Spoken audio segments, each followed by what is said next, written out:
What if your dream family vacation was destroyed in seconds based on nothing but assumption?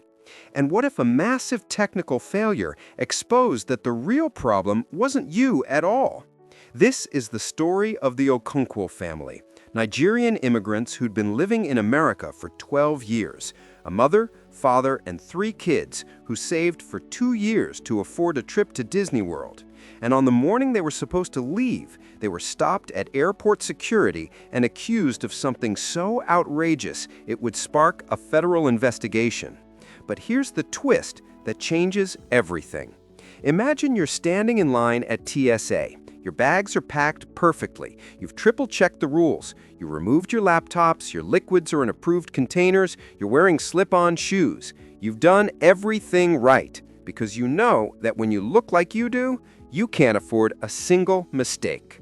But then the agent pulls you aside, not because of what's in your bag, not because of anything you did, but because of a system alert that flags your entire family as suspicious.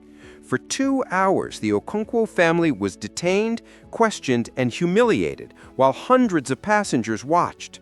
Their kids were crying, their flight was boarding, and nobody could explain what the actual problem was. Then, at exactly 9:43 a.m., the TSA's entire watch list system crashed. Not at one airport, at every major airport across the country. And when technicians investigated the cause, they discovered something absolutely explosive. The system had been generating false alerts at a staggering rate, and the vast majority of those false alerts targeted immigrants, particularly black immigrants. The Okonkwo family wasn't flagged because of security concerns. They were flagged because of algorithmic discrimination. So how does a family vacation become a national scandal? What did that system crash reveal about airport security? And what happened when they decided to fight back? This story will make you question everything you think you know about safety and fairness. May 3rd, 2024. Atlanta Hartsfield-Jackson International Airport, 7:08 a.m. Chidi and Amara Okonkwo had been planning this trip since their youngest daughter turned 4. Disney World, 5 days, the whole family. They'd saved $8,400 for flights, hotel, park tickets, and meals. This was their version of the American dream, finally within reach. They arrived at the airport at 6:30 a.m. for their 9:15 a.m. flight. Check-in went smoothly. The kids were bouncing with excitement, wearing matching Mickey Mouse shirts Amara had ordered online. Everything felt perfect. At 7:05 a.m., they joined the TSA security line.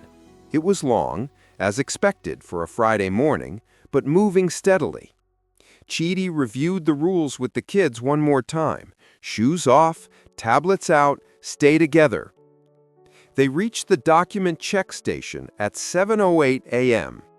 The TSA agent, a woman named Patricia Reynolds, scanned Chidi's driver's license and boarding pass, then Amara's, then each of the 3 children's passports. That's when Patricia's expression changed. She stared at her computer screen, typed something, frowned, typed again. Then she picked up her phone and called someone, speaking too quietly for the family to hear. "Is everything okay?" Chidi asked. Patricia didn't answer. Within 90 seconds, 2 more TSA agents arrived, along with a supervisor wearing a white shirt instead of the standard blue. The supervisor, whose badge identified him as Michael Torres, approached the family. "Sir, we need you and your family to step aside for additional screening." Chidi's stomach dropped. "What's wrong? Is there a problem with our documents?" "Just routine additional screening. Please step over here." But it wasn't routine. Chidi knew it, and the growing crowd of onlookers knew it too. The family was escorted to a separate screening area, glass-walled, so everyone in the main security line could watch. Their 3 bags were pulled off the belt. Their children, ages 4, 7, and 10, stood close to Amara. the youngest starting to cry. "Mommy, are we in trouble?" "No, baby, everything's fine." But everything wasn't fine. TSA agents began meticulously searching every item in their bags. They pulled out the kids' stuffed animals and inspected them. They opened every toiletry container. They examined every piece of clothing. They even unwrapped the snacks Amara had packed for the flight. "What are you looking for?" Amara asked, trying to keep her voice steady. "We need to verify the contents of your luggage," an agent responded without looking up. Michael Torres pulled Chidi aside for questioning. "Sir, can you tell me the purpose of your travel?" "We're taking our kids to Disney World." "How long have you lived in the United States?" Chidi felt his chest tighten. 12 years. I'm a citizen. So is my wife." "Where were you born?" "Lagos, Nigeria." "But I don't understand why that's relevant. We're a family going on vacation." Michael didn't explain. He just wrote notes on a clipboard. Meanwhile, another agent was questioning Amara separately. "Ma'am, who packed these bags?" "I did, this morning." "Did anyone else have access to them?" "No, just my family." "Has anyone asked you to carry anything for them?" The questions kept coming. Standard security questions, but delivered with an edge of suspicion that made everything feel sinister. At 7:52 a.m., 44 minutes into this ordeal, the kids' bags had been completely emptied and searched. Mickey Mouse ears, coloring books, an iPad loaded with Disney movies, granola bars, juice boxes, nothing suspicious, nothing dangerous, nothing that would justify this level of scrutiny. Chidi could see their plane boarding on the departure screen. Group 1, Group 2, Group 3. "Please," he said to Michael, "our flight is boarding. We've done nothing wrong. What is this really about?" Michael finally looked at him directly. "Sir, your family was flagged in our system as requiring enhanced screening." "Flagged for what?" And then before Michael could answer, every screen in the TSA checkpoint went black. The system had crashed. The crash wasn't subtle. Across Atlanta's sprawling airport, every TSA computer, every screening station, every watch list terminal simultaneously went offline. The hum of the X-ray machines stopped. The boarding pass scanners went dark. Even the announcement system briefly cut out before switching to backup power. Agents grabbed radios. Supervisors started shouting instructions. Passengers who'd been halfway through security were told to wait. New passengers couldn't enter at all. In the glass-walled room, the Okonkwo family stood surrounded by their scattered belongings, watching the chaos unfold. A senior TSA official, Director Janet Reeves, arrived within 10 minutes. She'd been in her office when the system went down and immediately came to coordinate the response. She was also the one who would later blow the whistle on what happened next. As IT technicians worked to restore the system, Janet did something unusual. She asked to see the screening logs for all passengers who'd been flagged that morning before the crash. What she found made her physically ill. In the 3 hours the system had been operational that morning, 127 passengers had been flagged for enhanced screening. Of those 127, only 8 had actual security concerns on their records. The other 119, false positives. And the pattern was undeniable. 83% of the false positives were black or brown passengers. Many were families. Many had foreign-sounding names. Many had been born outside the United States, even if they were now citizens. The Okonkwo family wasn't an exception. They were the rule. Janet pulled Michael Torres aside. "What reason did you have for flagging this family?" Michael looked uncomfortable. "The system flagged them automatically. It's in the computer." "But what was the actual security concern?" I don't know. The system just said enhanced screening required." Janet's jaw clenched.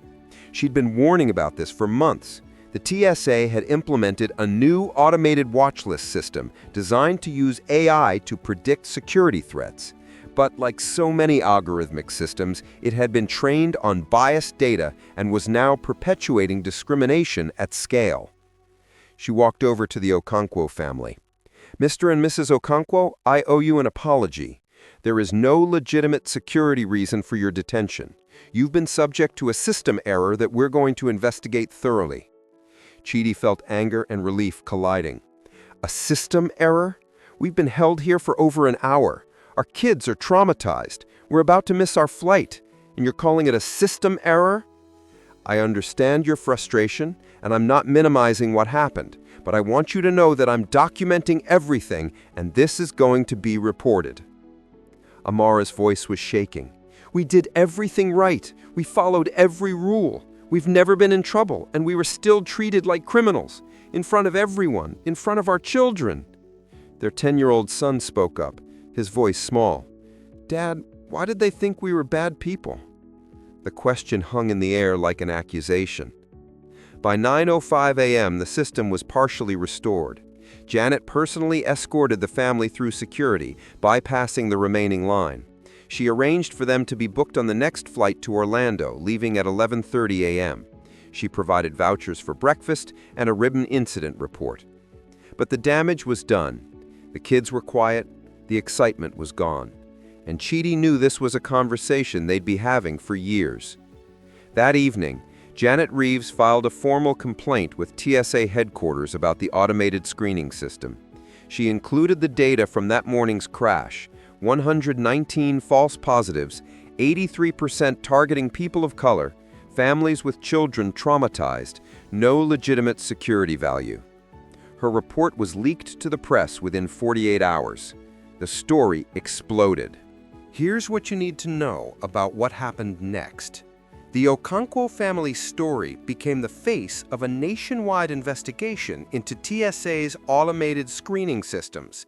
The ACLU filed a lawsuit on behalf of 47 families who'd experienced similar treatment. And the data was damning.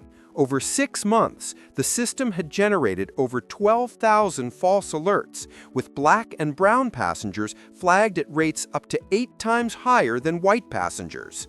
The TSA was forced to suspend the program. The vendor who created the algorithm faced federal scrutiny. And Janet Reeves, the director who blew the whistle, became an advocate for reforming security practices to eliminate racial bias. The Okonkwo family eventually made it to Disney World 2 days later than planned, but the magic was diminished. Their kids had learned a painful lesson about how they're seen in this country, and Chidi and Amara had to explain to their children why their skin color and their names made them suspects. They settled with the TSA for an undisclosed amount, which they used to establish a scholarship fund for children of immigrants. They also became activists, speaking publicly about racial profiling in airport security. But here's what Chidi said that really stuck with me. "We're the lucky ones. We had documentation, resources, and ultimately people who believed us. How many families don't?" If this story matters to you, subscribe and turn on notifications. I cover these stories because they expose systems that need to change. Comment below. Have you or someone you know experienced profiling at airport security? Share your story. And please share this video, because every time we document these experiences, we build the case for real reform. The system crashed that day, but the real crash was in the promise that everyone is treated equally. Thanks for watching. See you next time.